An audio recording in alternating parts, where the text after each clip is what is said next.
Shalom Israel, soy el oficial Sowaba Shemawan de ISUPK Albany y aquí estamos en la Escuela Israelita de Conocimiento Práctico Universal. Estamos bajo el comandante general Yahana, que es un gran líder. Él está haciendo un show todos los lunes que se llama Black Watch. Ahora mismo se llama American Fire y es un show bien importante para nuestra nación. Pues sí, hoy vamos a tocar el tema de hermandad. Esta es la clase de hermandad todos los martes. Y vamos a tocar sobre el tema de David y la hermandad que enseñó con el rey Saúl. Y vamos a esperar que las invitaciones se manden y que vamos a esperar que también los hermanos se entran a la clase. Le mandé las invitaciones de pronto. Bear with me.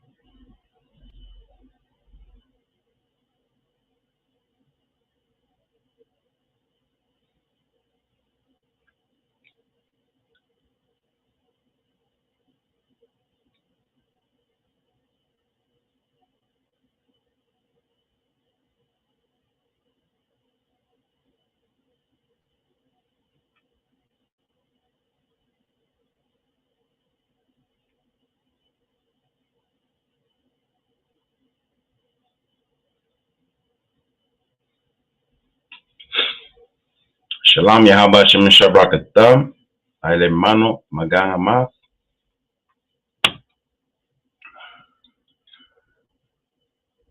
el oficial, y Shalom Yahaba Shmarlata, Hashem Yahushai, Akalaya, que es el rib del oficial Magan.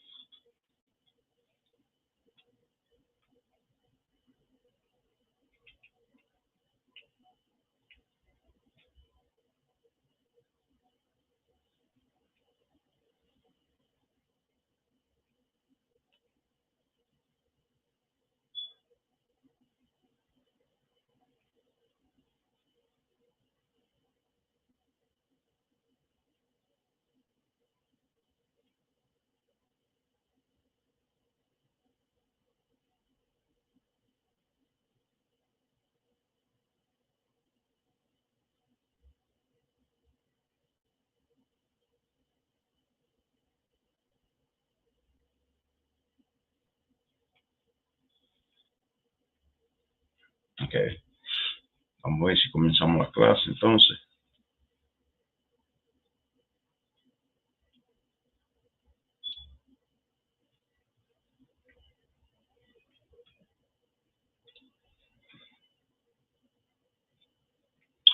Pues sí, vamos a ir primero a Salmo capítulo 23 y versículo 4.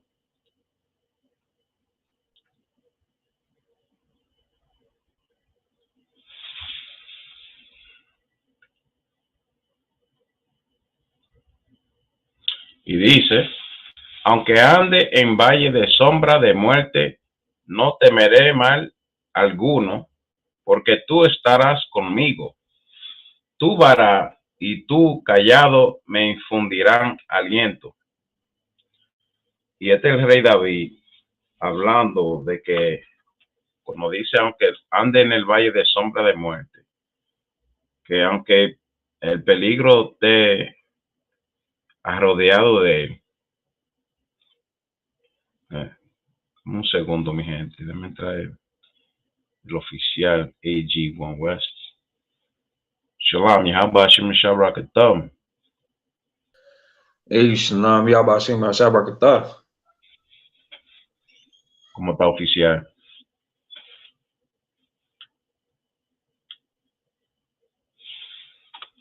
¿Me escucha?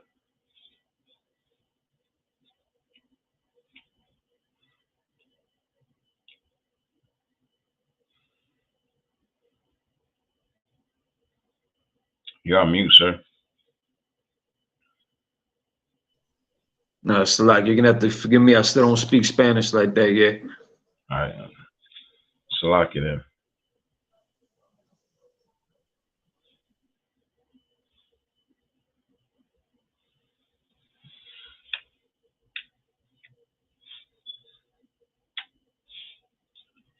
All right, so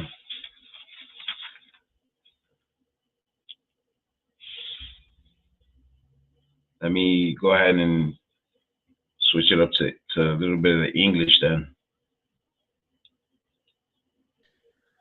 I mean, I sure appreciate it. I ain't trying to mess up, the program that y'all got here, though. Nah, you good, officer. I appreciate you.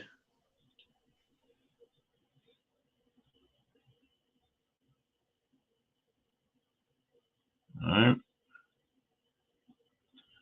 So basically, my class was gonna be me showing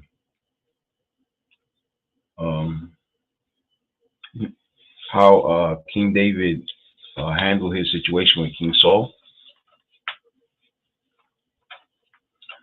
and I was gonna show that there was some brotherhood there between them, even though there was a strafe.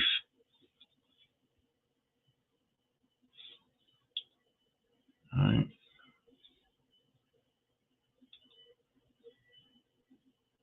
So I first went to Psalms 23 and 4, where I had King David basically expressing his faith in the Lord.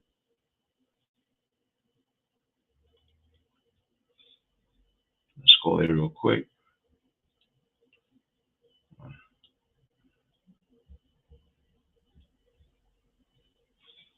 Shalom, how about Shem Shabrakatah? Shalom Yahweh, Bahashem Yahweh Shai Barakatam. ¿Cómo está, oficial Tabac? Aquí estamos, mire, enfermos, pero ni hablar. Ahí estamos. Okay. Está bien. Mejor, ojalá que te mejores. Voy a mejorar. Claro que sí. Pues sí, estamos en Salmo 23:4.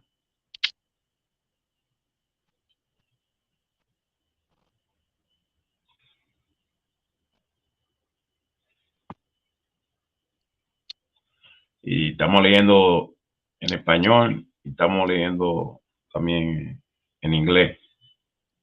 Okay. Y ahora mismo voy a leer en inglés. Dice, yeah, though I walk through the valley of the shadow of death, I fear no evil, for thou art with me. Thy rod and thy staff, they comfort me. Diciendo más o menos que aunque está en peligro de muerte, que no le teme a lo mal hecho que viene por de él, que él sabe que el Señor está con él y que, tú sabes, él va a estar como preparado para todo.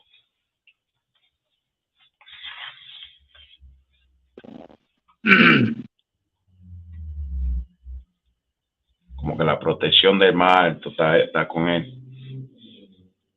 Y eso es lo que ha pasado durante la historia de Saúl con David. Pues sí, también vamos a ir al 1 de Samuel, capítulo 18, del 1 a 5. We're going also to 1 Samuel, chapter 18, verse 1 through 5.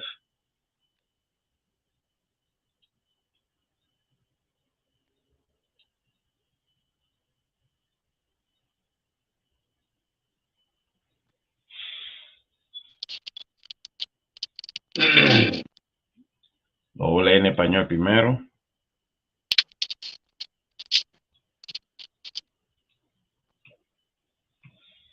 Y dice, aconteció que cuando él hubo acabado de hablar con Saúl, y esto era cuando David, digo,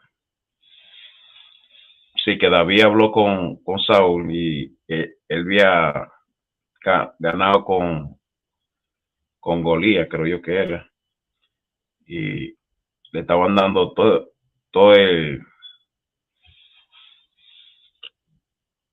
como que le estaban dando la alabanza a David. Entonces estaba Jonatán escuchando entre Saúl y David la conversación que tenían. Y Jonatán como que estaba bien sorprendido del valor que tenía David. Entonces se hicieron amigos. Déjame ver si lo pongo en inglés aquí. So obviously this is when Jonathan and David became best friends. No sé si se ve como que está frisado. Oh, so you still there?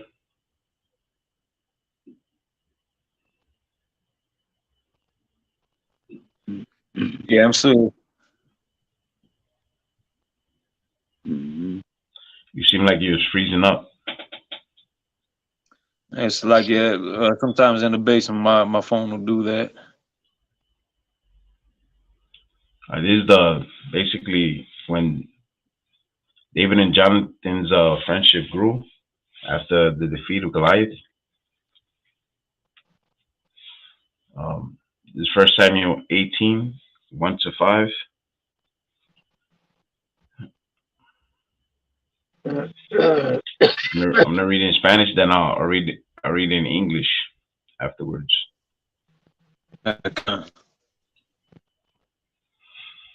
Dice en 1 Samuel capítulo 18, versículo 1-5, aconteció que cuando él hubo acabado de hablar con Saúl, el alma de Jonatán quedó ligada con la de David y lo amó Jonatán como a sí mismo. Versículo 2, y Saúl le tomó aquel día y no le dejó volver a casa de su padre. Versículo 3, e hicieron pacto Jonatán y David, porque él le amaba como a sí mismo. Versículo 4, y Jonatán se quitó el manto que llevaba y se lo dio a David y otras ropas suyas, hasta su espada, su arco y su talabarte. Versículo 5, y salía David a donde quiera que Saúl le enviaba y se portaba prudentemente. Y lo puso Saúl sobre gente de guerra, y era acepto a los ojos de todo el pueblo y a los ojos de los siervos de Saúl.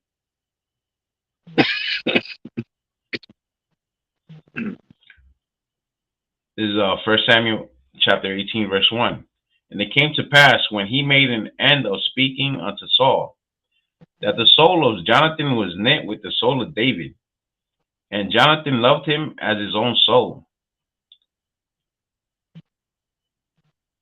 1 Samuel, actually verse 2. And Saul took him that day and would let him go no more home to his father's house. Verse 3. Then Jonathan and David made a covenant, because he loved him as his own soul. Verse 4, and Jonathan stripped himself of the robe that was upon him, and gave it to David, and his garments, even to his sword, and to his bow, and to his girdle. Verse 5, and David went out whithersoever Saul sent him, and behaved himself wisely. And Saul set him over the men of war, and he was accepted in the sight of all the people, and also in the sight of Saul's servants. Entonces, ellos eran bien juntos. El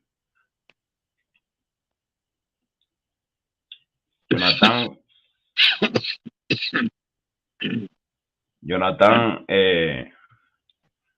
y David se hicieron bien amigos, bien ligados, ¿tú me entiendes? Porque ellos vieron como que Dios estaba con David, después de lo que hizo con Goliat.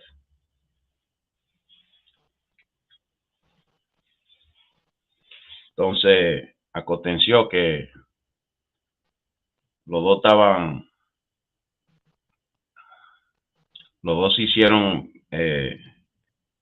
como un pacto de hermandad, porque los dos estaban bien como juntos, eran como hermanos, right? Entonces yo lo voy a traer a 1 de Samuel, capítulo 19, del 1 a 6. So also I'm going to go to 1 Samuel 19, chapter 19, verse 1 through 6.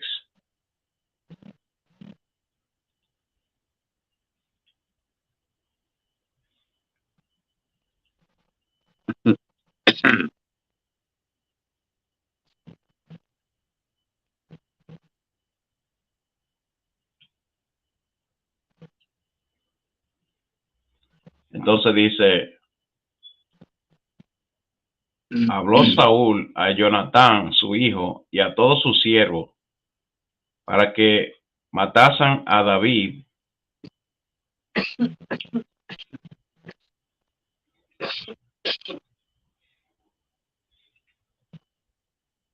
Pero Jonatán, hijo de Saúl, amaba a David en gran manera.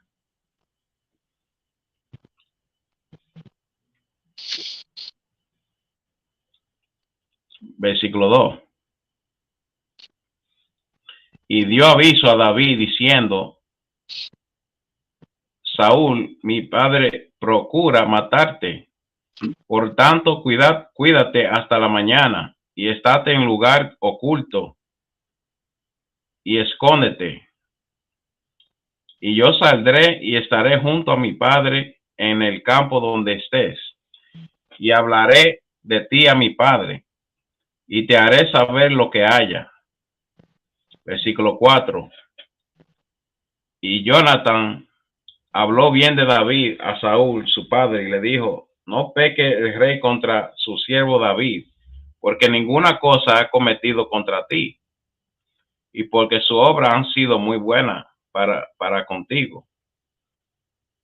Versículo 5, pues él tomó su vida en su mano y mató al filisteo, y Yahweh dio gran salvación a todo Israel.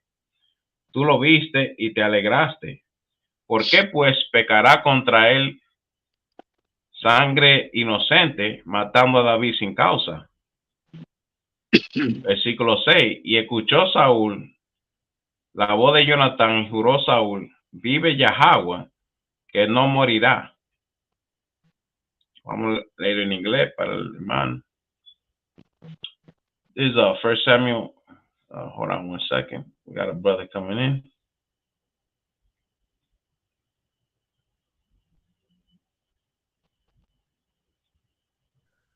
It's like a tabak. If you ain't talking, put your phone on mute out. Yahbashim Yahushua Shalom, Yahabashim Shabrakatah.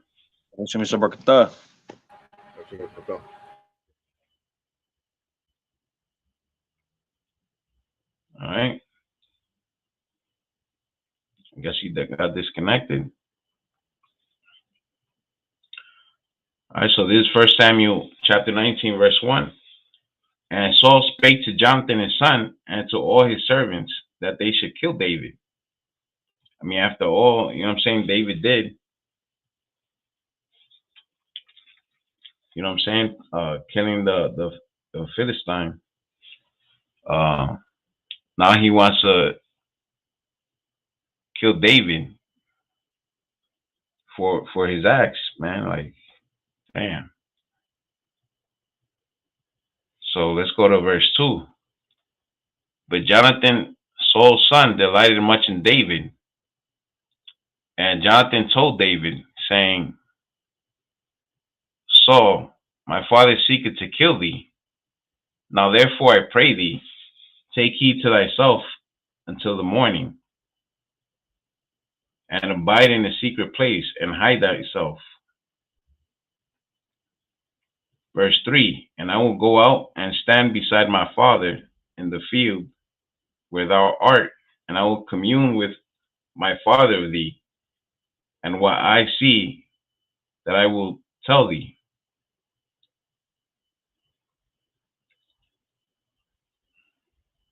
First Samuel 19:4. And Jonathan spake good of David unto Saul his father, and said unto him, let not the king sin against his servant, against David, because he hath not sinned against thee, and because his works have been to thee ward very good. First Samuel 19:5. For he did put his life in his hand, and slew the Philistine, and the Lord wrought a great salvation for all Israel. Thou sawest it, and didst rejoice. Wherefore, when wilt thou sin against innocent blood to slay David without a cause? Verse 6. And Saul hearkened unto the voice of Jonathan, and Saul sware, as the Lord liveth, he shall not be slain. So, Laki, let me put in Kadayala real quick. Lucky. The water. Come.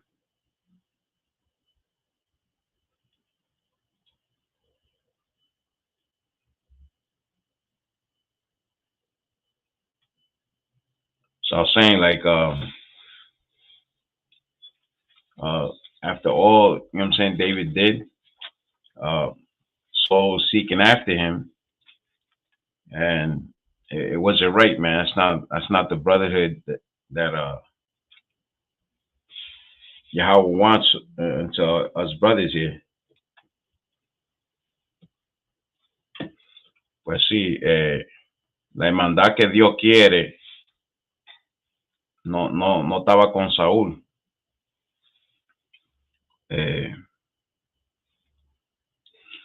Perdóname que yo estoy medio enfermito también. Estoy como,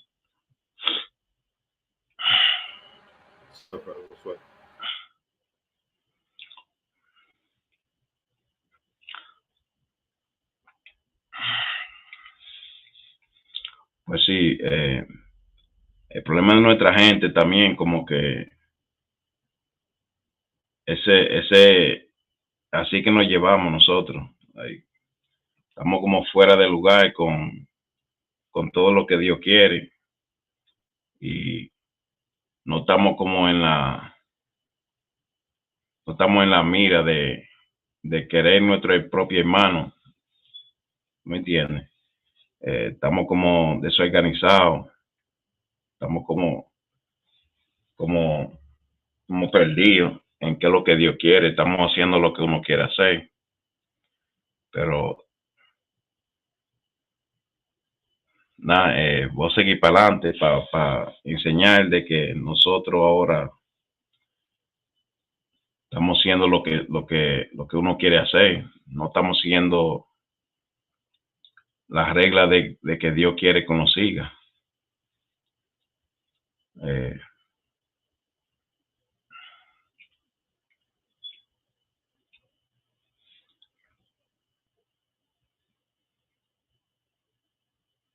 Déjame ir a primer de Juan,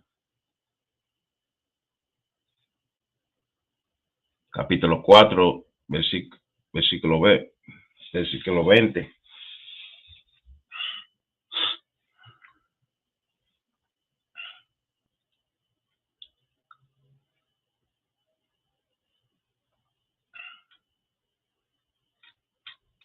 Y que está allá, Alex, y tú me lo puedes leer, por favor.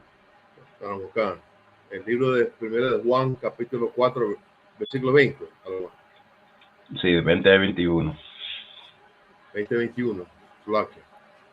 Todos estamos ahí, hermanos.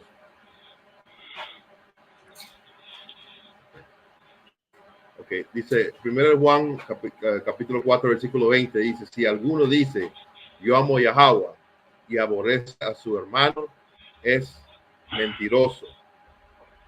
Pues el que no ama a su hermano, a quien ha visto, ¿cómo puede amar a Dios que no ha visto? Y nosotros tenemos este mandamiento de él. El que ama a Yahweh, ama también a su hermano. Damn right. Pues sí, dice, si yo amo a Dios y aborrece a su hermano, es mentiroso. Y eso es lo que el rey Saúl estaba demostrando con el rey David. ¿Tú me entiendes? Cuando él lo estaba persiguiendo, él no estaba enseñando esa hermandad. Él sí estaba como quillado con él, por razones de que él lo estaba envidiando un poco. Porque dice, pues, que no ama a su hermano, a quien él está viendo, ¿cómo puede amar a Dios a quien no ha visto? Y eso es así. ¿Me entiendes? Cuando nosotros estamos pensando de amar a Dios y uno no lo está viendo ahí, pero sí ve el hermano de tuyo todos los días, eso... Eh, perdón, mi hermano, que estoy un poco enfermo.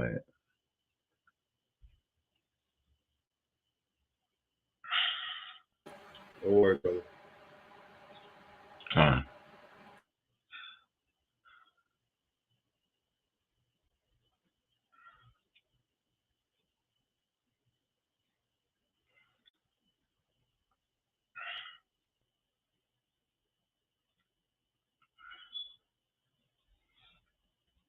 Y dice, y nosotros tenemos este mandamiento de él. El que ama a Dios, ama también a su hermano.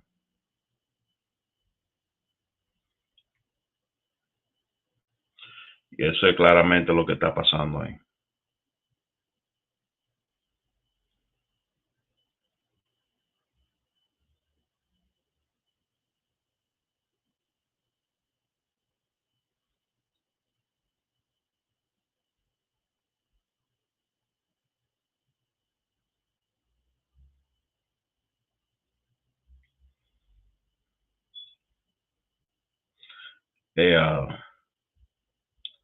Also, is it okay if you take over for a bit?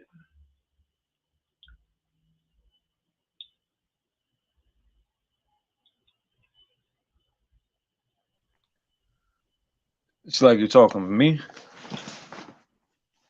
Con. Take Yeah, over I'm for the not. reading. Yeah, like right now, I'm not feeling it right now.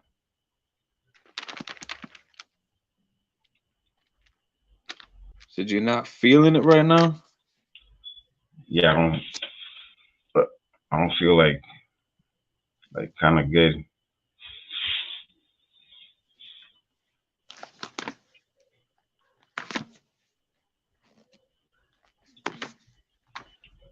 This might be the wrong class for you to be teaching in, huh?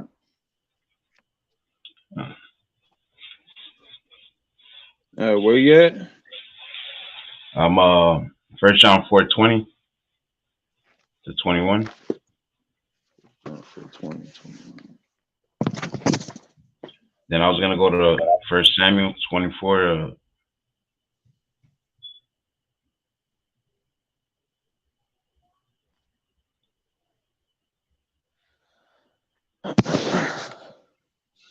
Right, since this is a brotherhood scripture anyway. 1 John chapter 4, verse 20. If a man say, I love God, and hateth his brother, he is a liar. For he that loveth not his brother whom he hath seen, how can he love God whom he hath not seen? Verse 21. And this commandment have we from him, that he who loveth God loveth his brother, love his brother also.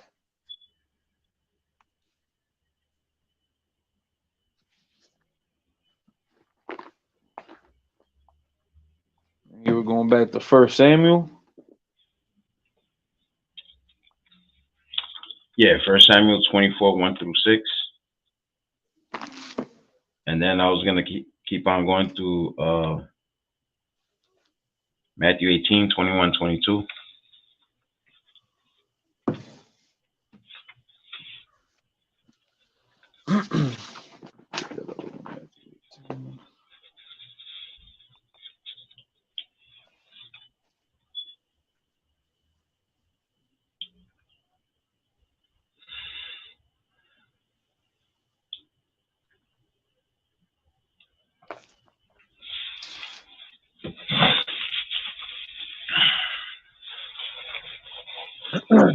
First Samuel chapter 24, verses 1 through 6. And it came to pass when Saul was returned from following the Philistines, that it was told him, saying, Behold, David is in the wilderness of En-gedi. Verse 2. Then Saul took 3,000 chosen men out of all Israel, and went to seek David and his men upon the rocks of the wild goats. Verse 3. And he came to the sheepcotes by the way, where was a cave, and Saul went in to cover his feet, and David and his men remained in the sides of the cave. Verse 4. And the men of David said unto him, Behold, the day of which the Lord said unto thee, Behold, I will deliver thine enemy into thine hand, that thou mayest do to him as it shall seem good unto thee. Then David arose and cut off the shirt of Saul's robe privately. Verse 5. And it came to pass afterward that David's heart smote him, because he had cut off Saul's skirt. Verse 6. And he said unto his men, The Lord forbid that I should do this thing unto my master, the Lord's anointed, to stretch forth mine hand against him, seeing he is the anointed of the Lord. So now Matthew chapter 18, verses 21 and 22.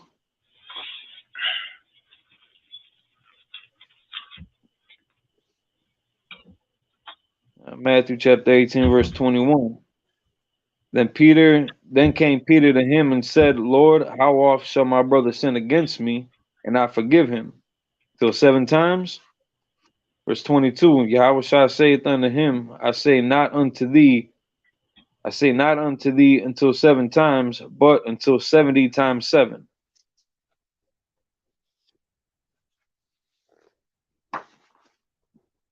Any other scriptures you want me to read for you, brother?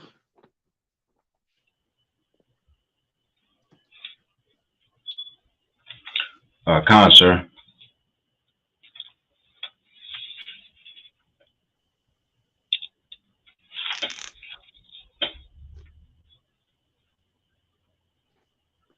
John 15, 12 to 14.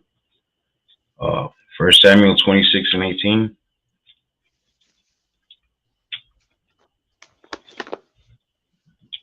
And then Matthew 5, 22. Can you write these all out in the chat?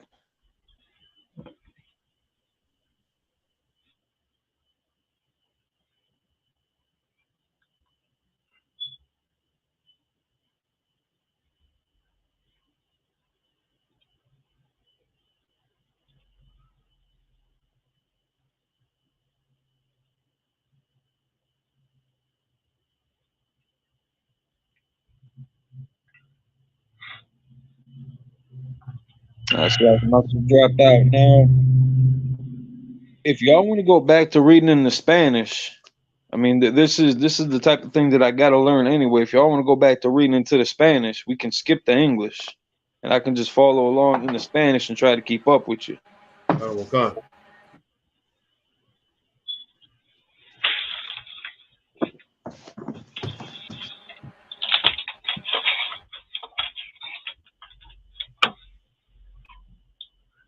All right, give me a second. Let me write it. Let me write it down for you.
It's like the other one. I can read the scripture John 15, 12, and 14 in Spanish if you guys like.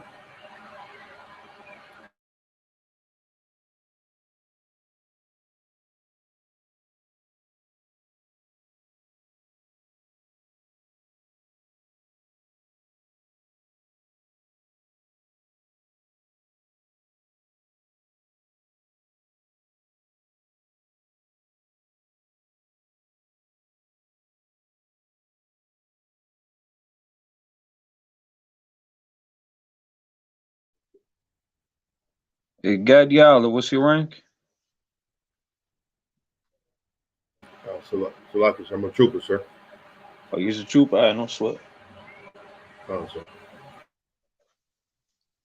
Gonna wait till Sawab come back. Let him make the call. Sir.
Looks like it's just us. Gadiali still with me?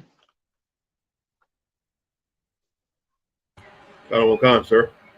All right. So until they get back, why don't you start off in the Spanish with John 15:12 through 14, and then I'll read back in English.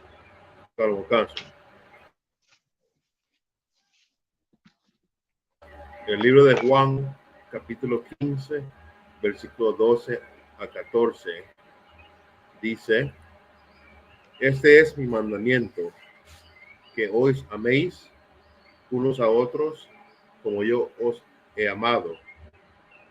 Nadie tiene mayor amor que este, que uno ponga su vida por sus amigos. Vosotros sois mis amigos si hacéis lo que yo os mando.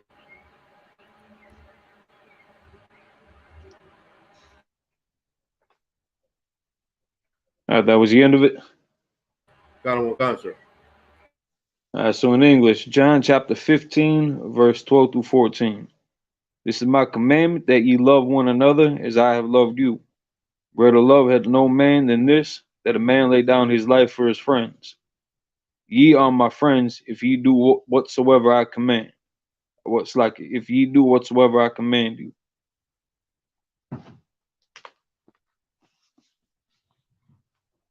Now let's go to Matthew chapter 5, verse 22.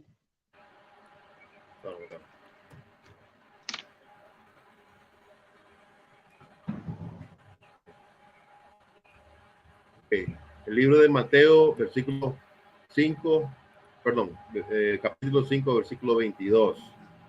Dice: Pero yo os digo que cualquiera que se enoje contra su hermano será culpable de juicio, y cualquiera que diga necio a su hermano será culpable ante el concilio, y cualquiera que le diga fatuo quedará expuesto al infierno de fuego.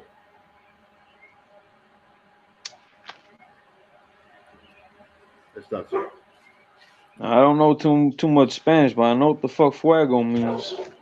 Get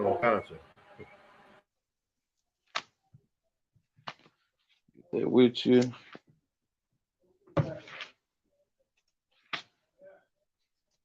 know what the fuck fuego means. But I say, Matthew chapter 5, verse 22. But I say unto you, that whosoever is angry with his brother without a cause shall be in danger of the judgment, and whosoever shall say to his brother Rakah shall be in danger of the council, but whosoever shall say thou fool shall be in danger of hellfire. Now you understand what that's all getting to, right? Sir, if you can elaborate on that, sir. Absolutely. So let's bring it from the top.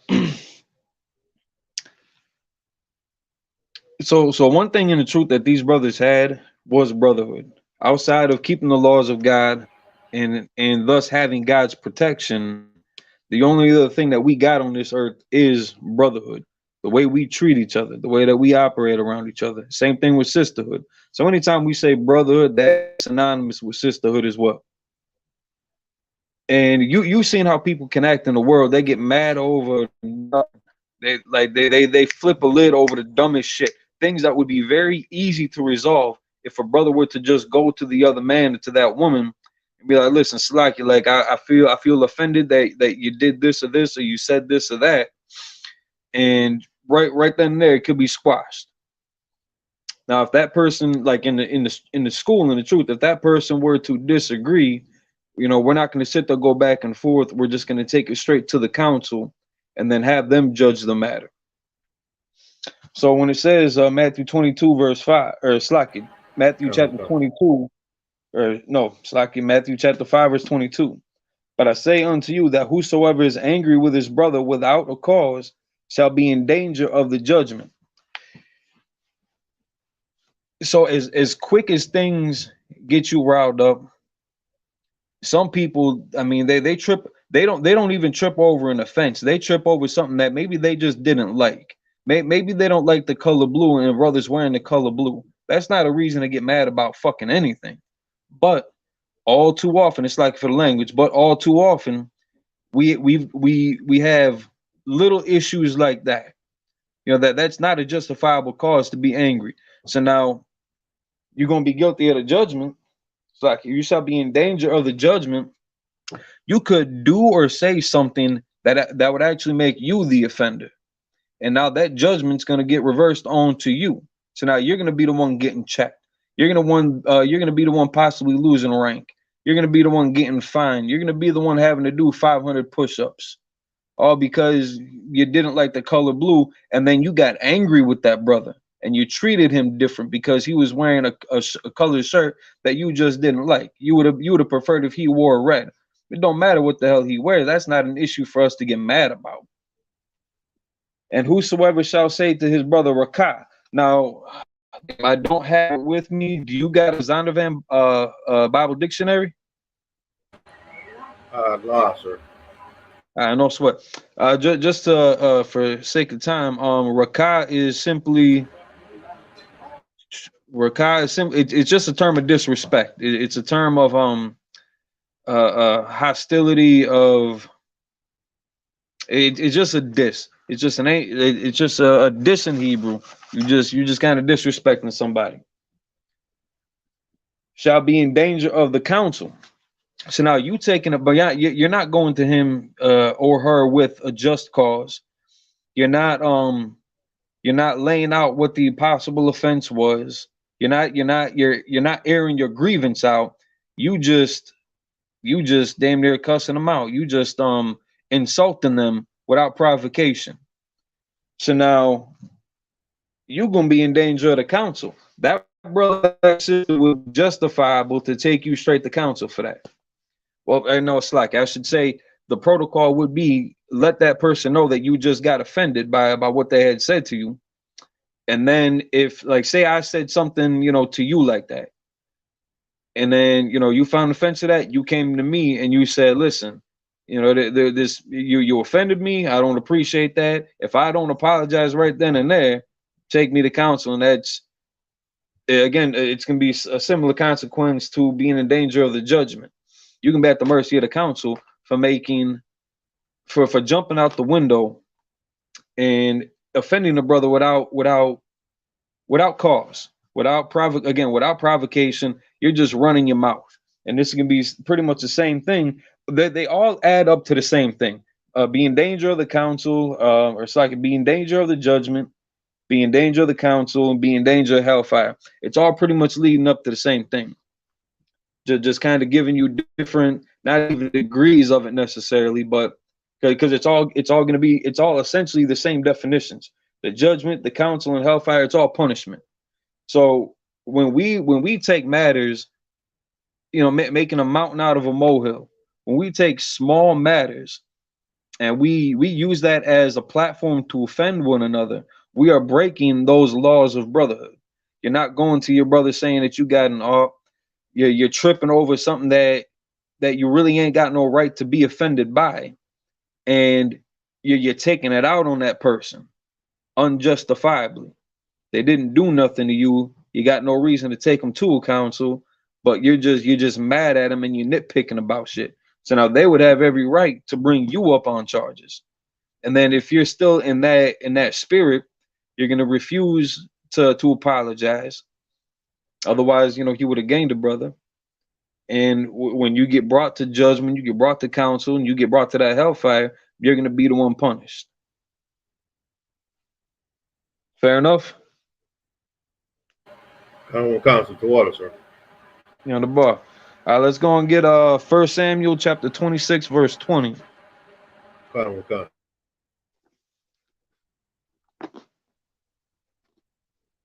Okay, I have it here. El primero de Samuel, versículo 26, perdón, capítulo 26, versículo 20, dice, no caiga, Give me pues one, ahora. give me 1 second. Give me 1 second. I'm gonna try to get there with you. I've got a Spanish Bible app opened up. I'm gonna just try to read it with you. 20.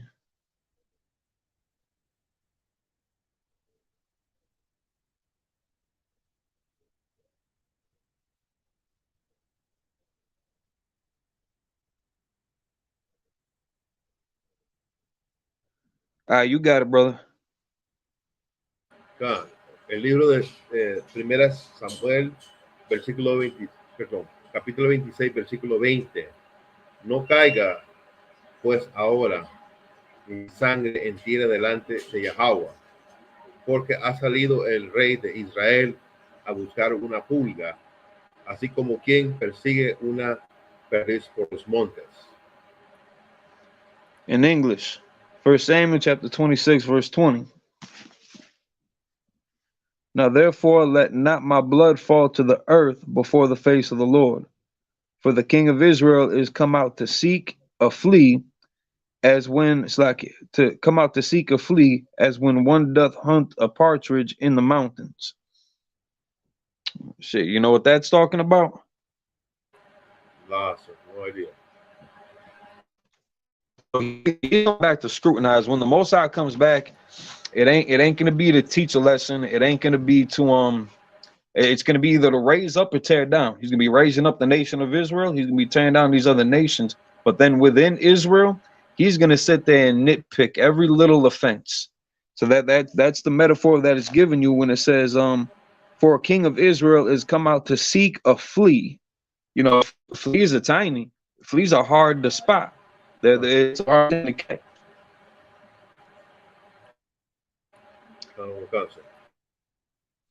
And you know, basically he's saying, you know, let not my blood fall to the earth before the face of the Lord. He's how would I say he's hoping that he don't get judged. He's hoping that he done his part, and he's hoping that he's not going to be guilty, and his blood's going to have to get spilled. So yes, come out to seek a flea as when one doth hunt a partridge in the mountains. You know that's not an easy thing. You got all that landscape, just like with a flea. You know, especially if it's on the carpet or something like that, you're going to be searching high and low. You're going to be with a magnifying glass trying to find that little guy. So I mean, you don't want to have anything on your record that would be unbrotherly. Since we're on this topic on Tuesdays too. You don't want to have anything on your record that's unbrotherly against your people, to where you're gonna end up getting it's gonna get found out. It's gonna come to light sooner or later. The angels are gonna have a report on you, on everything that you did wrong, every offense that you made, especially any offense that you made that you did not apologize for. If you didn't go to that brother and say, you know, it's like I feel like I did this or that, I want to make sure I'm good. And hoping that you found justified. So lucky, sir. Sir. I believe that Officer Magan wants to get in the class. I believe he's chatting. Send the chat, the private chat. So lucky. You said Magan? Yeah, Officer Magan. He's Salam, Saludos, can you hear me? Yes, sir. Yeah, we can hear you. Yes, Salam, yes. Officer Magama from Puerto Rico. Yeah, we got difficulty, right? If the Officer Magan, the Officer Batch, he can take over in Spanish. Salakia, if you could do that.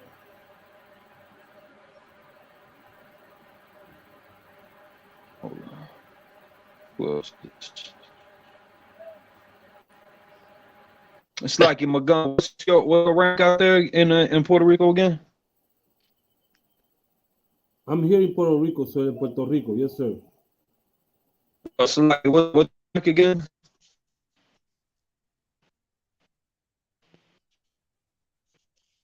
Shit, connectivity issues. Shit.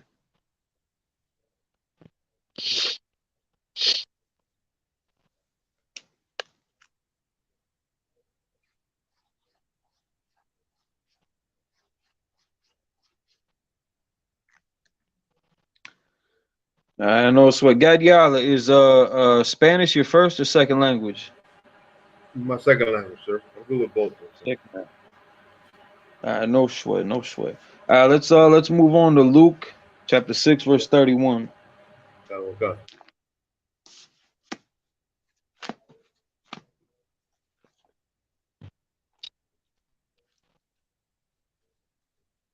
Salaki, sir, you want me to read it in Spanish or English? You got it in Spanish, Baba Kasha. Come. One moment.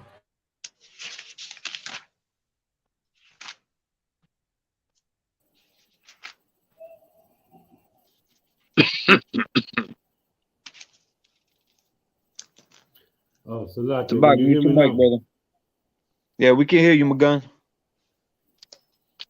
Come, sir. If the officer Tabak, if he want to take over in Spanish,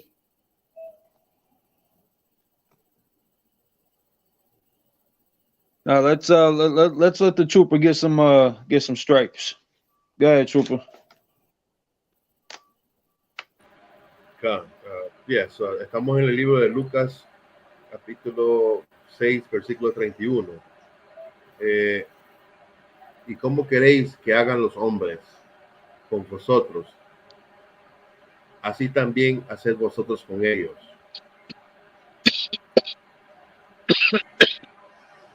I'm done, sir. Hey, Tabak, mute your mic.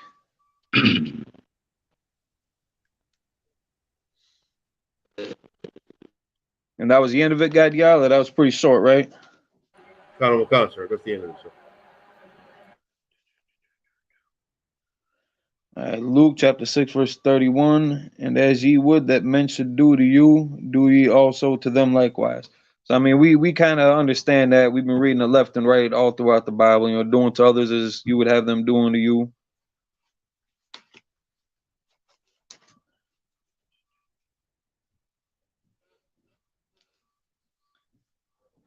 And in a sense, this is kind of reversed. I mean, it's still the same thing. It's still the same thing.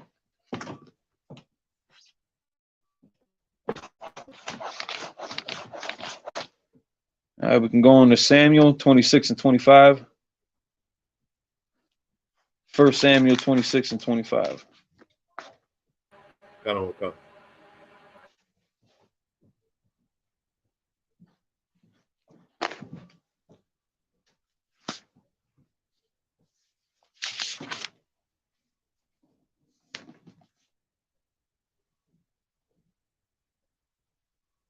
El libro de 1 Samuel, capítulo 26, versículo 25, dice, y Saúl dijo a David, bendito eres tú, hijo mío, David.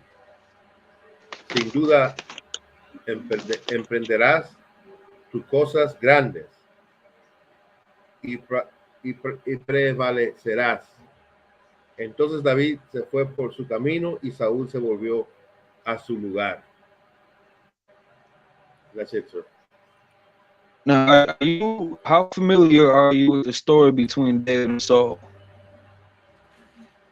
Well, I know that sir, I know that Saul wasn't a big fan of David, but David always honored him, you know. Fair enough. So, just to give you a quick overview, so Saul was the first anointed king of Israel. Hey, Officer Magun, if I speak in English, can you understand me pretty good? Salaki, yeah, I understand. I understand. Not perfect, but I understand you. No sweat. I'm gonna have Gadiala translate for me then. Gadiala, if you could ask Officer Magun the same question, how much he understands about the issues between David and Saul, Baba Kusha. Sí, oficial Magan. Bueno, sorry.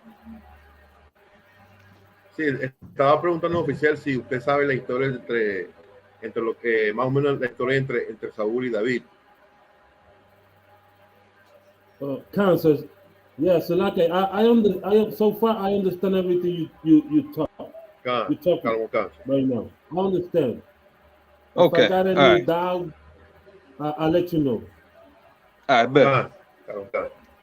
All right, so real quick, what's your understanding of David and Saul? You got a pretty good knowledge of that history? In Spanish, yes, they have a good relationship between between both of them, they had a good relationship, especially Saul's son Jonathan. You know, Right. he really loved David, and he was co-signing for David, talking to his father, you know, about the things that he's doing for Israel, you know, that he's not really a guilty man to be killed by his Right. father, because his father wanted to kill him, right? Well, not his father. You're talking about Saul and David? Saul, yeah, I'm talking about Saul. Right, Yes, Jonathan's father, yeah, wanted to kill David. yes. Right. All Jonathan's right, father, Saul. so there were about 3 accounts where Saul was hunting David down, and David had the chance to kill Saul. Realistically, David would have been right to defend himself because Saul was trying to kill him.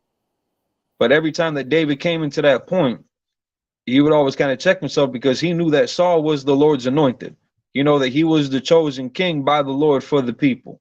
So David never crossed that line. He never broke that law of brotherhood, even though Saul was still actively trying to kill him. And then every time that David was in that position and then made it known to Saul, Saul would be like, damn, like, you know, yeah, you got me. You know, I appreciate you not killing me. You know, I'm sorry, you know, Salakia, and you know, listen, I'm done. I'm done trying to fight you. But then that spirit of jealousy would always get stirred back up in Saul, and he would always go back out hunting David because he would get reports about David, and his jealousy just overtook his brotherhood, and that demon that was on him, he kept on pursuing David. So now what we just read in 1 Samuel chapter 26. So now if we go back up a little bit, let me find this real quick. Who is like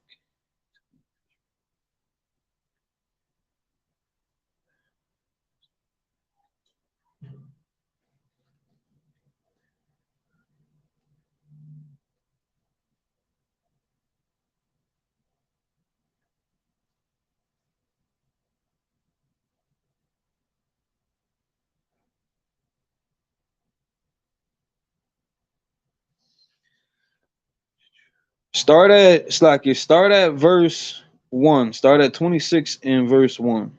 We're gonna read about this incident. That's lucky. So you want me to read in Spanish? So the first one? Go read in Spanish, and I'm gonna follow along with you. Okay, no problem. Estamos en el libro de primer Samuel, capítulo 26, y vamos a empezar en versículo 1. Dice así: vinieron los cifeos a Saúl en Gebá, diciendo: ¿no está David escondido en el collado de Aquila, al oriente del desierto? Continue, sir. Yeah, keep going. Well, Saúl, maybe all right. Bit by bit, maybe we should break this down. So I'll try not to take up too much time by reading it back in English, but okay. Basically, again, Saul is hearing about David, and then I keep going to verse 2.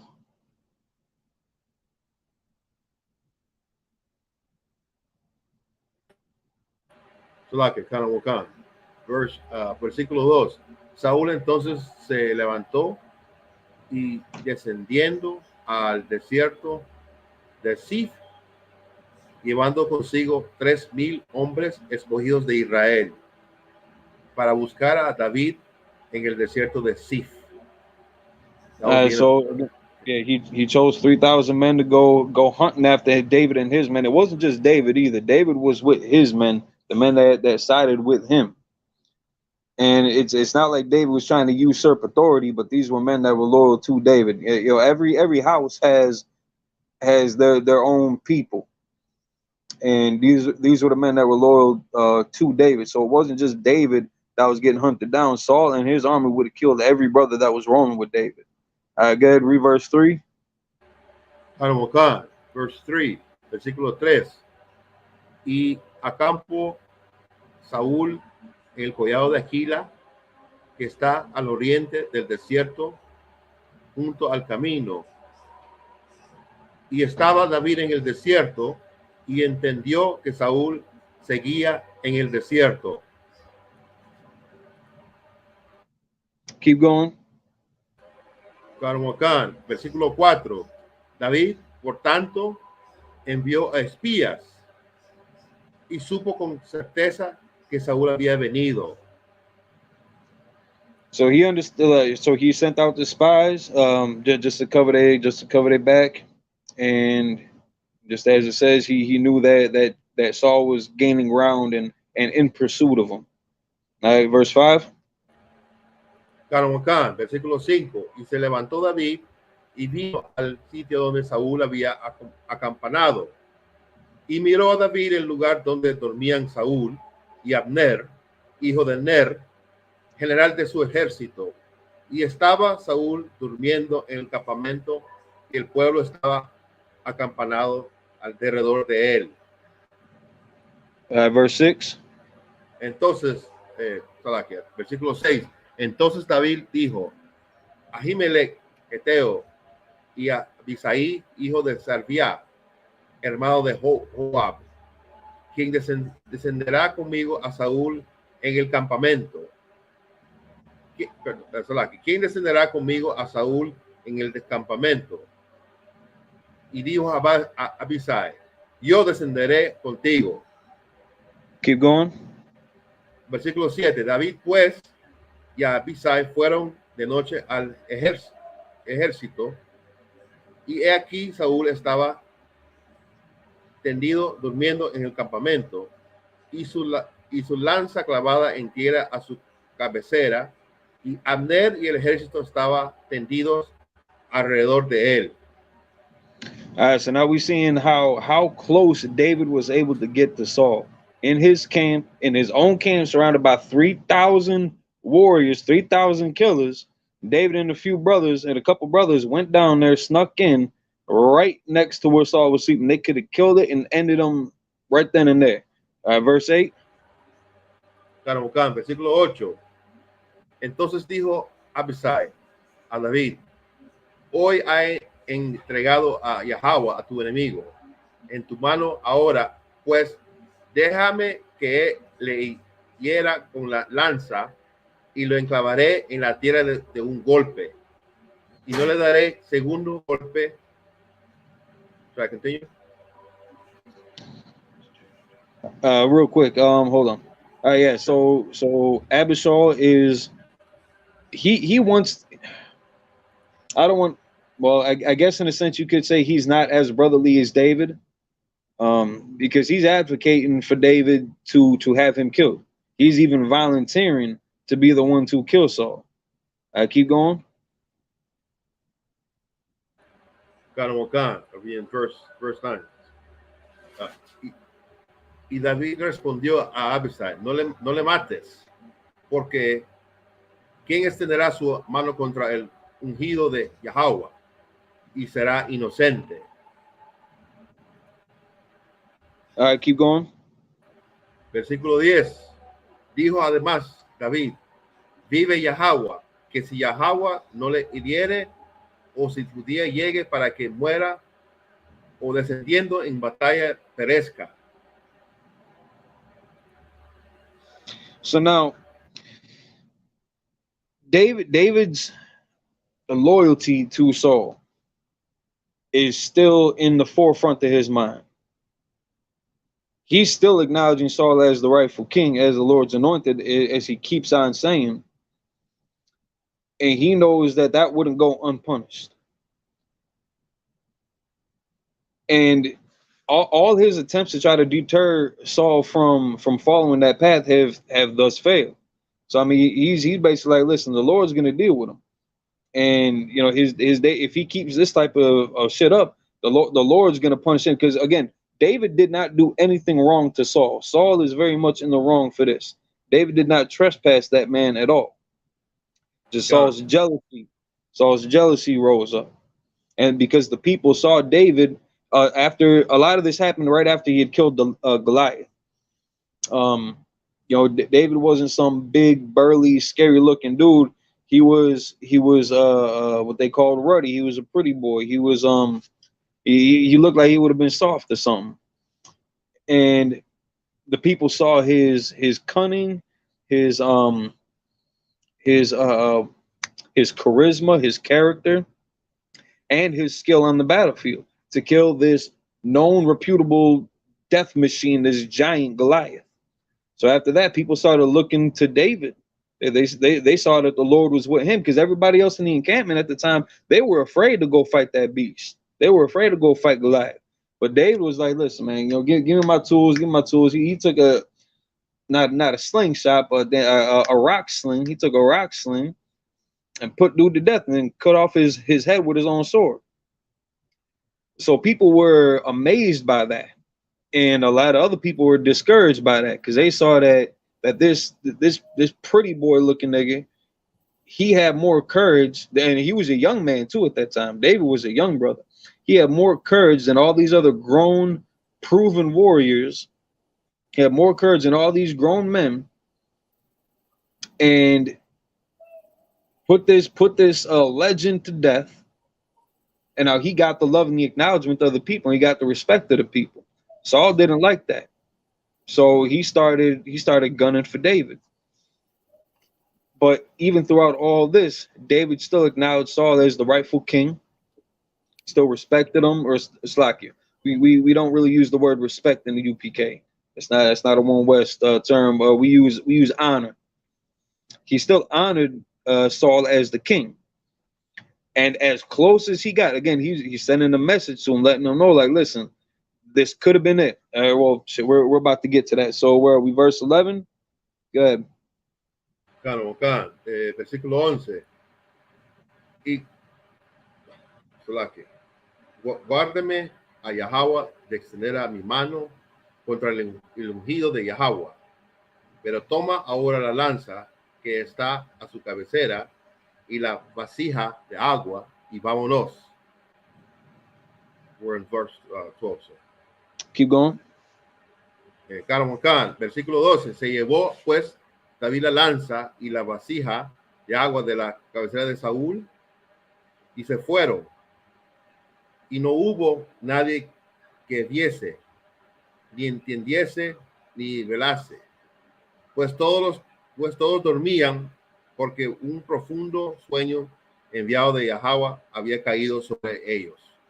And this should be a grave lesson for a lot of people. The Lord put that sleep on that entire camp to let David and his men in and out, smooth, swift, no noise, no muss, no fuss. Nobody was aware of it.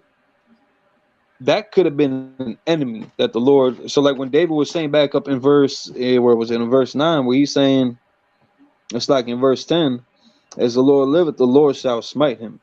So the Lord could have put that deep sleep on him, on Saul and his encampment, and let an enemy sneak in and kill him.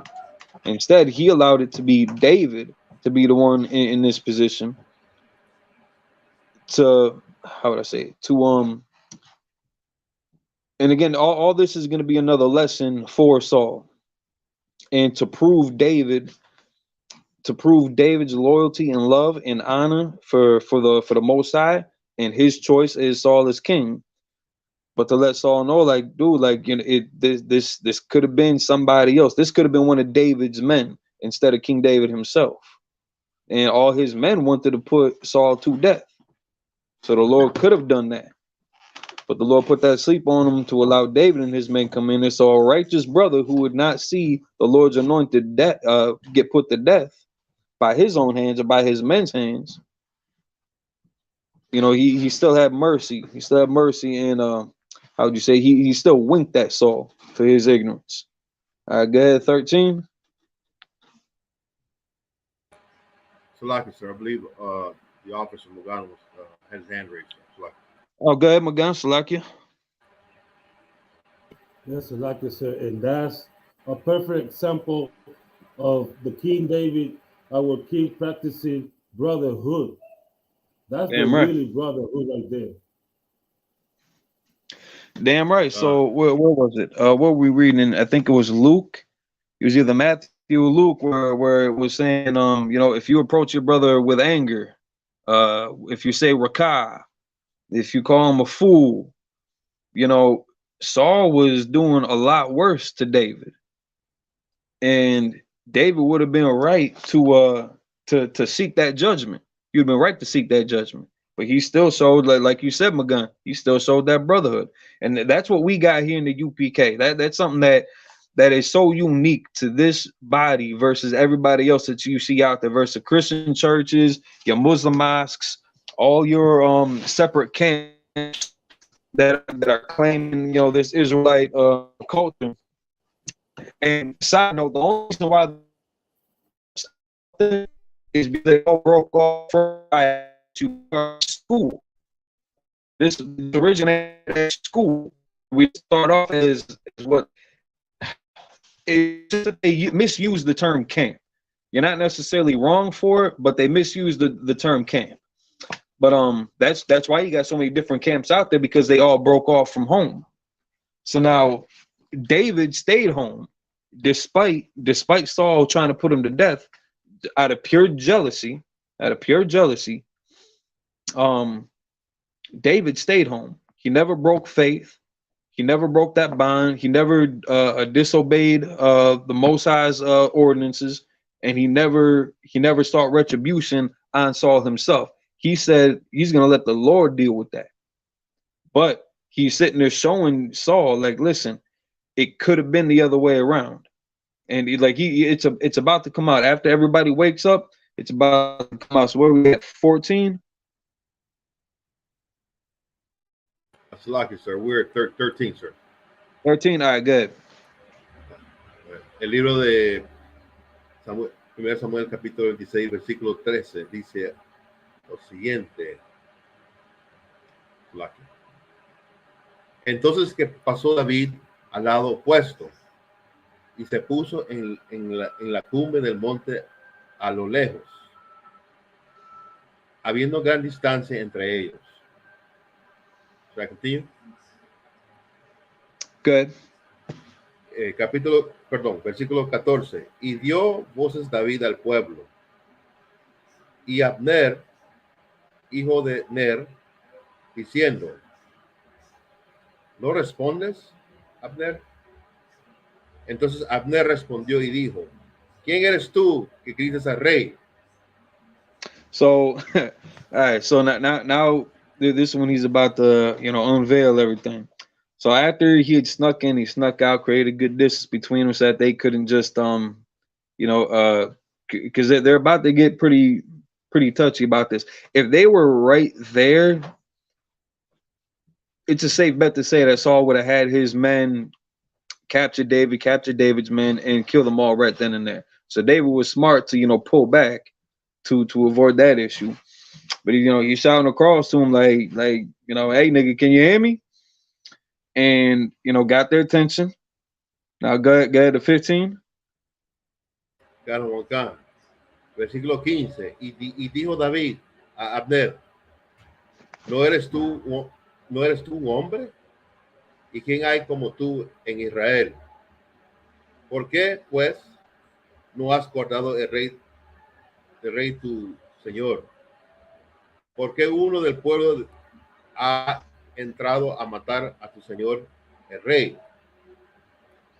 So now Abner, I'd have to check the backstory on the brother, but I believe he had a solid reputation in Israel, and that's why David's cutting Abner with this.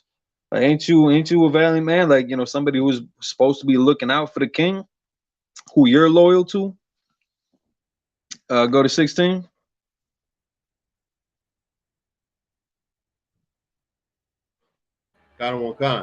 Versículo 16. Esto que has hecho no está bien. Vive Yahweh, que sois digno de muerte, porque no habéis guardado a vuestro Señor, el ungido de Yahweh. Mira pues ahora donde está la lanza del rey y la vasija de agua que estaba a su cabecera.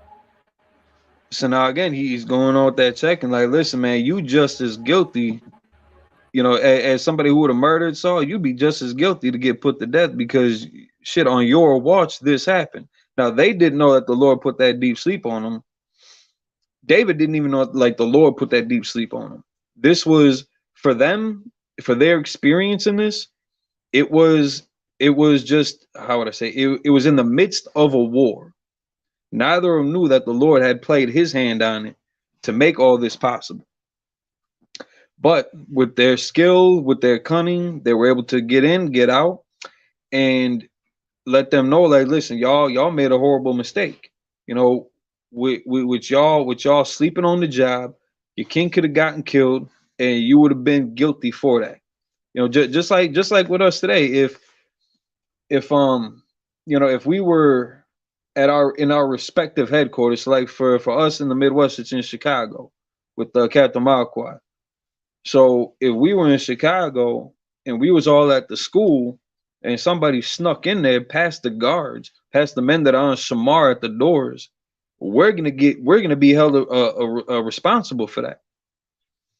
That's why that's why it's so important to take that job serious. If you have on Shamar duty, it could literally be life and death. We never know when that's going to come around the corner.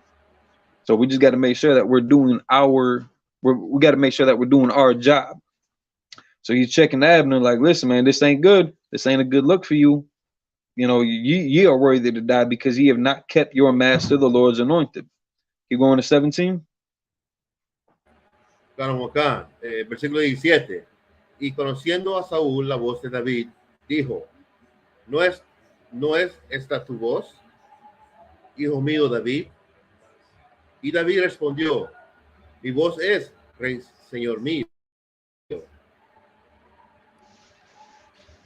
Yeah, David heard that voice, and he knew that this wasn't going to be a good sign.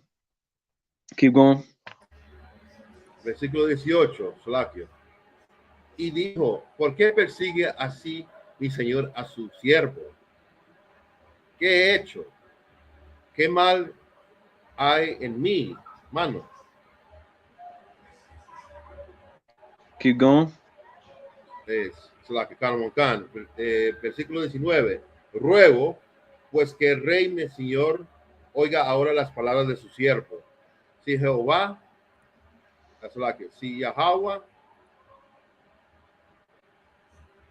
te incita contra mí, acepte él la ofrenda. Mas si fueron hijos de hombres, malditos sean ellos en la presencia de Yahweh, porque me han arrojado hoy, porque no tenga parte en la heredad de Yahweh. All right, so again, David didn't do nothing wrong to Saul, and he's sitting there asking him, like, you know, what offense did I make to you? And so in 19, this is a pretty heavy point here. So it says, if the Lord have stirred thee up against me, let him accept an offering. So like if there was something that David had done to warrant the Lord, you know, stirring him up against him, let him accept an offering. Let you know, whatever he needs to do to make this situation right, you know, he's willing to go through that. He's willing to do this. But if they be the children of men, cursed be they before the Lord, for they have driven me out this day from abiding in the inheritance of the Lord, saying, go serve other gods. If the Lord didn't have nothing to do with it, and if these were just the choices of men, then he's like, listen, like fuck y'all, man. Like y'all drove me from my home. Y'all drove me from being in around the brotherhood. Y'all drove me from my brother David. You know what I'm saying? He drove him out from his people, from his family. He had to go on the run for his life.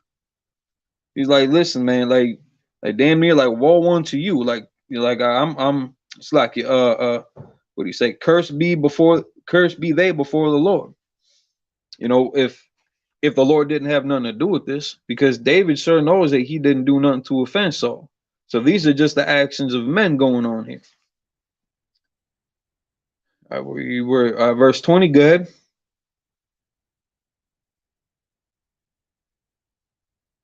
Versículo 20. No caiga pues ahora mi sangre en tierra delante de Yahweh, porque ha salido el rey de Israel a buscar una pulga, así como quien persigue una perdiz por los montes. Slacky, I'm glad that we reread all this. I had it in the wrong context. It's still the same thing, but David is just saying to him, like, it's not gonna be my blood that spills on this, or at least I hope it ain't, because again, he would be an innocent man, so he ain't trying to die for other men's ignorance and arrogance and their pride and their jealousy. And because he's keeping in with the commandments of the Lord. So it's still that same metaphor. For the king of Israel has come out to seek a Slack. For the king of Israel has come out to seek a flee.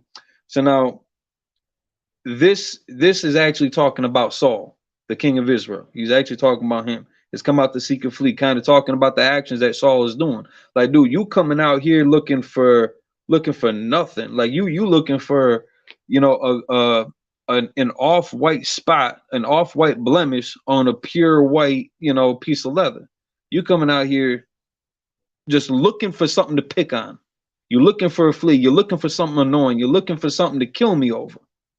But like, you're not gonna find it, because again, how hard is a flea to find? How hard is it to hunt partridge in the mountains? You know, like you're going out of your way to look for something that's just not there. So Salaki, I had the wrong context of it there, but now that we read through everything's adding up. Go. All right, go ahead to 21. Acá, el versículo 21. Entonces dijo Saúl, he pecado, vuélvete, hijo mío David, que ningún mal te haré más, porque mi vida ha sido estimada preciosa hoy a tus ojos. He aquí, yo he hecho neciamente y he errado en gran manera. I'm done with verses. All right, so now again, no, you good. So now again, this is another example when Saul is apologizing and he's salty that not only did he's mainly salty that he got snuck up on. He's not really salty at the checking from David, and David did that. So David would rank below Saul here, but David still checked Saul brotherly, as a son would to a father. He didn't disrespect him. He didn't call him out his name, but he's letting him know, like, listen, like, you Saul, you bugging, man, you tripping. Like, you looking for something. You looking to find something guilty in me that's just not there. What have I done to you? And you coming out to hunt me down. And David, and now Saul is kind of, he's kind of in his chest now. So again, he's apologizing, telling David, hey, come on back, man. I'm sorry. Let's put this all behind us. I'll never do it again. Keep going. So lucky, Khan. We're in 22. Yes, versículo 22. Y David respondió y dijo, he aquí la lanza del rey. Pase acá uno de los criados y tómela. So I continue. Now you good. And then so now he shows what he's got up here. And he's like David ain't no fool, man. He knows that if he were to come over, just cross right back over there, unguarded, unarmed, because approaching the king, like his men ain't gonna let him approach the king with a sword or something like that, because they're gonna be worried about David. Saul's been trying to kill him this whole damn time. Somebody's knowing that David's gonna kill him. David's gonna want to kill him, so they're not gonna just let him come up to him with a weapon. So he would have to go in there unguarded, unarmed, at the mercy of Saul's love and compassion, which we're reading is not really there. So he's like, listen, man, send one of your young men over. Send one of your troopers on over here to come get your shit. Keep going. Carhuancán, versículo 23, Slakia. Y Yahweh pague a cada uno su justicia y su lealtad, pues Yahweh te había entregado hoy en mi mano. Mas yo no quise extender mi mano contra el ungido de Yahweh. So now, David, how would I explain it? So David's again, this is still him checking Saul. Like, listen, man, you know, for all the good works that men are doing, and you know the faithfulness of those who keep the laws, you know, may the Lord, you know, bless them, you know, render unto them what's appropriate, reward them just dues for their actions. And I don't want to say he's patting himself on his back, but again, he's letting Saul know, like, listen, man, I could have killed you, but I'm not that type of dude. I'm not gonna stretch forth my hand against the Lord's anointed. I ain't like that. Keep going to 24. Carhuancán, versículo 24. Y he aquí como tu vida ha sido estimada, preciosa hoy en mis ojos. Así sea mi vida a los ojos de Yahweh, y me libre de toda aflicción. Now, this is another heavy brotherhood lesson too that you know we can all learn from. Because I'm sure, you know, with a lot of us back in the world, we held the fate of somebody's life in our hands. And so the lesson here, the same way that Saul had been offensive to David, and David still chose brotherhood and mercy under Saul, trying to teach him a lesson, trying to squash that whatever kind of beef he's got with him, and Saul was still in pursuit. David saying, I pray the Lord does the same thing for me. Because even though David hadn't committed no sins against the Lord, he kept all the laws, he kept brotherhood and all that. What the scriptures say, let all our righteousness be as filthy rags. I'm paraphrasing that. We still ain't shit. Keeping the laws is the bare minimum. That's what we're supposed to do. Paying your tithes to Commanding General Yana to the ISUPK, that's what we're supposed to do. You don't get any brownie points for keeping the laws. Nobody's going to pat you on the back for not eating pork. But you will be acknowledged if you got a demon on you telling you to eat that pork and you battling like hell to not eat it. And then you overcome that spirit and you persevere. You know, that's a little bit different. But it's still, you're still keeping the laws. All right, no sweat. You overcame that. Good. That's not going to guarantee you, you know, any type of stature. Like you're not going to be raised up to a captain just because you're not stealing. You know what I'm saying? That's what we're supposed to do as a people. So that's the lesson. That's the metaphor that he's using. Like he's praying that the Lord have the same mercy and the same judgment on David if he were to make an offense that he had on Saul, because Saul was making an offense. All right, so now read 25. Carhuancán, versículo 25. Y Saúl dijo a David, bendito eres tú, hijo mío David, sin duda emprenderás tus cosas grandes y prevalecerás. Entonces David se fue por su camino y Saúl se volvió a su lugar. Now we're going to end it with chapter 27, verse 1. So now again, how would I can only try to equate this like a scene in the movies or something like that. Like Saul sitting there, you know, he's hearing all this from David, getting that checking, not feeling too good about himself because of it, but he's still king, so he's still pompous, he's still proud, he's still arrogant about it. So he's saying like, you know what? Like I nigga, like you gonna do some good shit. Like you're gonna excel, you're gonna be all right. But he's saying it in kind of like a spiteful way. Like that. That's how David's kind of feeling this vibe. So read 27:1, Bob Kasha.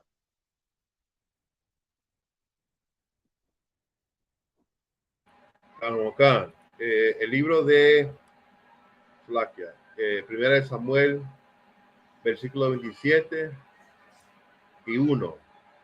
Dijo luego David en su corazón, al fin se muere algún día por la mano de Saúl. Nada, por tanto, me será mejor que fugarme a la tierra de los filisteos para que Saúl no se ocupe de mí y no me ande buscando más por todo el territorio de Israel.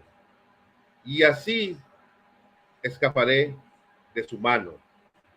All right, so now David ain't convinced that Saul has changed his heart at all, because again, this ain't the first time that Saul has been in this predicament. So David's just convinced that one day Saul is gonna end up catching up to him and he's gonna kill him. So he's like, listen, again, if we were to refer back to, where was it, 26:10, David's saying like, listen, I'm gonna lead this up to the Lord. So instead of being in such a close proximity to Saul, he's like, you know what, we're just gonna get up out of here. So he takes his men. They, as you read more, it'll go into that. But he just decides like, listen, we're just gonna get up out of this area, and hopefully that'll give Saul, no reason to come seek him out. Hopefully ain't nobody gonna be wasting time still going back and forth between Saul and David, trying to tell Saul what David doing. Oh, David's over here with his men. They're living, they're prospering, they're happy, they're healthy, to further, piss Saul off and to further stir up them spirits. So David, again, in his modesty, in his humbleness, and in his spirit of brotherhood, he's like, listen, man, I'm just gonna leave this area. That'd be like I'm gonna get off the East Coast and I'm gonna go to the West Coast. I'm gonna just put distance between us, and hopefully this will calm that fire down. And that's the spirit. Like if things get bad, like, and even in the UPK, we might not all be buddies. We might not all, vibe the same way. I think General Muhammad had brought this out not that long ago in one of the scripture breakdown classes. Like-minded people tend to flock to each other. So, people that might be into cars and sports and shit like that, they're gonna kind of congregate together more because they speak that lingo. I don't know really shit about cars. I'm not really big into sports like that. They're still my brothers though. I'm more into MMA. I'm more into I blacksmith, I weld, I fabricate. I'm into art and building shit. I'm more on that side. So I might vibe just easier with other brothers and sisters who are into making garments and leather work and woodwork and metal work and blowing glass and ceramics and ceramics and all that shit. But that doesn't break the brotherhood between us. But we might not all be best friends. We might not all be, thick as thieves, as close as David and Jonathan. And that's okay. We ain't gotta be. Because when brotherhood calls, we are to answer that call. No matter what side of the fence we are on, no matter how we think or feel about sports, entertainment, music, whatever the hell that we might be divided on, we're still united in this body under the Most High in Christ. In the ISUPK Commander General Yohana, we still united there. That is that one body. So we ain't got to worry about liking the same sports teams. We just watched the Garcia versus Davis. And on Facebook, a lot of brothers going back and forth on why Davis is going to win, why Garcia is going to win. I was going for Garcia because I think Davis is an arrogant, purse-wearing weirdo. And I can't let my boy go down, losing to a nigga like that. But Davis won.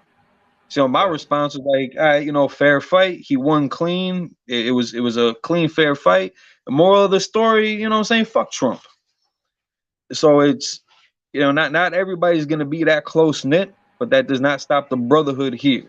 And that is part of our job as priests and prophets, as officers and captains and troopers in this school, as generals in this school, to maintain that level of brotherhood.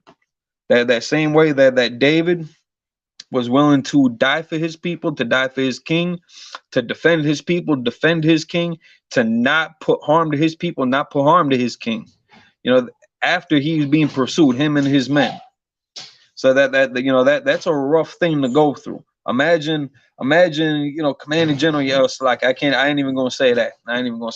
Imagine, some reputable nigga in Israel, trying to hunt one of us down, but because we still got brotherhood towards, Nathaniel, for example, Nathaniel 7 from the Purple People Eaters. If he were to get salty and try to hunt Commanding General Yohanan down, Commanding General Yohanan would be right to have that man get put to death. But in his spirit of brotherhood, chances are he wouldn't. He wouldn't do that. He would rather do to learn from this and to reinvigorate the spirit of brotherhood in him versus having to lose another member of Israel. That's what we would rather have as a nation. It is our heart's desire, and I'm paraphrasing this. It's our heart's desire that all of Israel be saved, even though the prophecies do say that 2/3 of us is going to get cut off. That does not guarantee that anybody in this chat right now, that anybody in the UPK is guaranteed that 1/3 spot. That's why we don't do that 1/3 doctrine.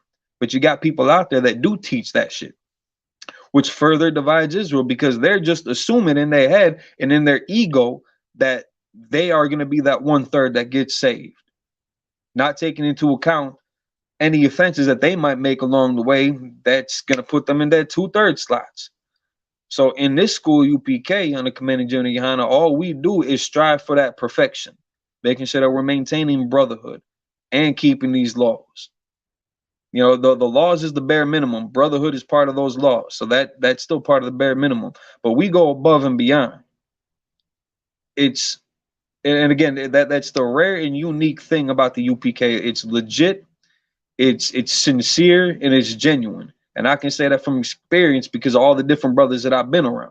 Officer McGunn had hooked me up with a free bottle of his beard oil, which is beautiful, by the way. I love that shit, man. I'm definitely gonna get more. I'm gonna be shopping with you. I love that stuff. Thank you. Come on, sir. And so with that, the water to you. With that, we can close this out unless anybody has any questions, comments, or concerns that you'd like to pose. So like I said, if I could, I just want to say all the problems we saw started for disobedience, and that's why we have to really be serious about the truth and follow the commandment of the Lord. That's right. Exactly the way he tells us to do it. That's right. All his problems started with the disobedience of the Lord, So, eso es lo único que yo quiero dejarles saber. I'm going to say in Spanish, el rey Saúl, todos los problemas de él empezaron cuando él desobedeció la orden del Señor, cuando él fue y él tenía que matar a sus enemigos y matar a los animales y matar todo, y él se quedó con unas propiedades. Al él desobedecer, ahí empezó todo el problema con él. ¿Me sigue? Entonces, que lo más importante es ahora mismo seguir los mandamientos, los estatutos, todas las direcciones exactamente al pie de la letra como lo dice el Señor. ¿Me entiendes? Y aquí está el Shalom Yahweh Hashem Barakatah, el oficial de Acuña, México. Está aquí. Right. ¿Me entiendes? Van Yashakar de Acuña en la casa. Saludos. That's all I gotta say in Spanish, sir. Hey, no sweat. I trust you. That sounded good. So, all right, looks like the other brother had left off. So I will leave you to it, brother. Yahweh, Ba'ashem Yahweh Shabrakatah. Yahweh Ba'ashem Yahweh Shabrakatah. All right, Lord be with you and yours. Shalom. Shalom.